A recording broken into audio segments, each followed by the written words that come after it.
Many people are here for many reasons. In fact, are here because they lost their homes, they lost their jobs. Most people kind of like see homelessness from a distance. They see kind of like people holding out a hand or panhandling for money or something like that, and not a lot of people get to know the person behind it. How often do we think twice about the homeless people we see on the streets?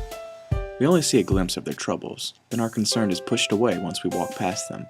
Our minds become flooded with other worries and tasks of the day. But do you ever take a moment to stop and think what their day-to-day struggles are like? Come and take a short walk with me in the shoes of some of the people who make up the Athens, Georgia homeless community and explore what it is like to have nothing. Perhaps a better understanding of their life can be gained from this experience.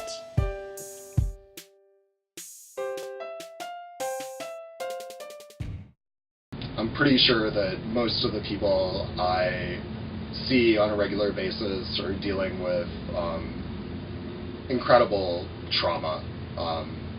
Trauma from relationships that have gone bad, trauma from things that have happened to them. 3 years I've been homeless, but I can't sleep. I can't come back to my home. When I got out of jail, I can't come back here because somebody hurt my home. And I don't like that. And God knows best. I was running around in the neighborhood trying to find a nice home over there, and I think they realized I was homeless, so some guys jumped on me and they robbed me and they got my money and stuff. And I think one of them broke my wrist and stuff, and so I haven't pressed charges. I'm not going to press charges. And so it just learned me a lesson. When you run around, you don't got places to go, you're more likely to run in trouble and get hurt. I mean, I think it's the same kind of thing that people don't realize about people in any sort of difficult situation. I think as individuals, we always tend to overestimate how much of a hand we have in our own success and how much of a hand other people have in their own difficulties and their own failures. So I think a lot of times when we look at people in homeless situations, we're really looking to figure out, like, well, what did they do to get into this situation? And in my experience, I've really yet been able to find any homeless person who did something that somebody I know personally who's housed hasn't done. I used to have a house in Walton County, it was built for me and my son and my wife, and we got into a divorce and all, and kind of lost it all. I had 3 cars out in the yard, a rabbit cage in the back, and a dog and 2 cats, but life grows on, and losing that one thing, just didn't make my life horrible or anything, it's just changed things, and so now, I don't consider myself homeless or anything, I consider myself a camper.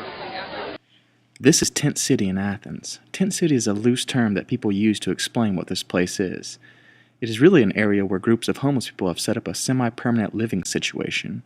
A small building in the background is a basic shelter created by a group of people called the Mad Housers.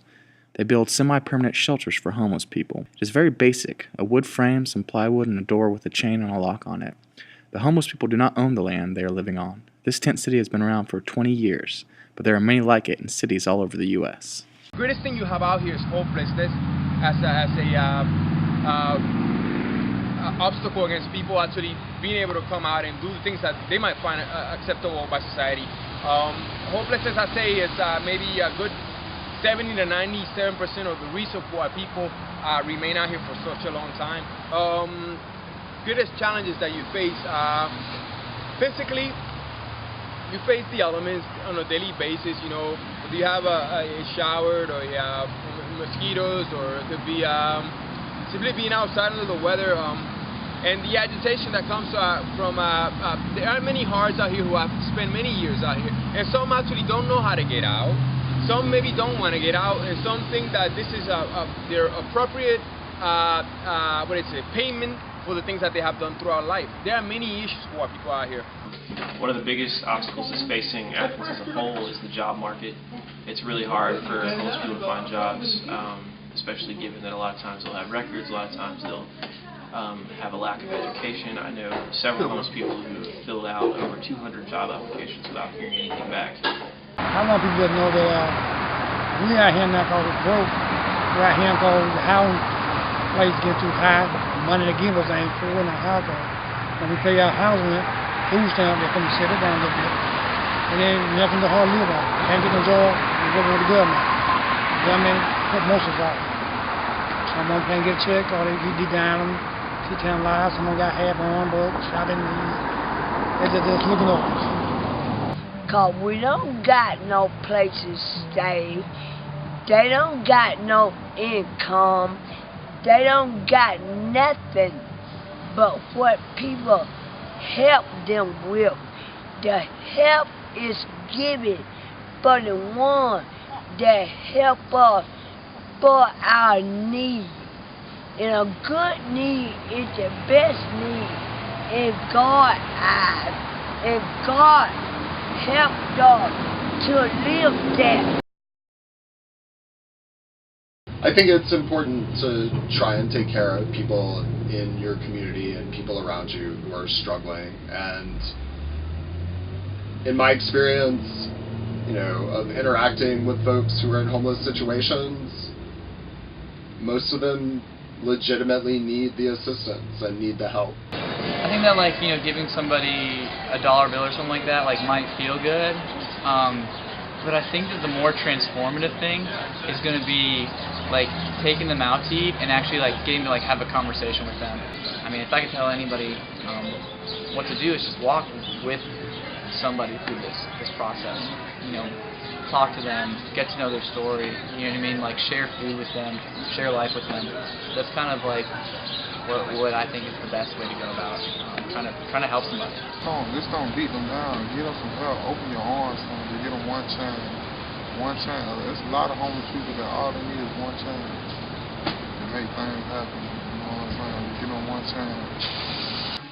The best way to get involved in the homeless community is to immerse yourself in the homeless community, get to know their struggles, get to know their joys, their skills, and that kind of stuff. I mean, if each person in this community who was well off or was making it as whatever that looks like to each person was to get involved in one homeless person's life, if Athens was more of a community that felt a responsibility to take care of each other, then that could help. But as far as getting involved with our ministry, we always need more clothes, especially men's clothes right now, toiletries, money to pay the power and water bill, and then more volunteers just to show love to the people coming in here and give them hope. What I have learned is that if you see hunger, you're not going to solve it until it's your hunger. If you see homelessness, you're not going to solve it until it's your homelessness.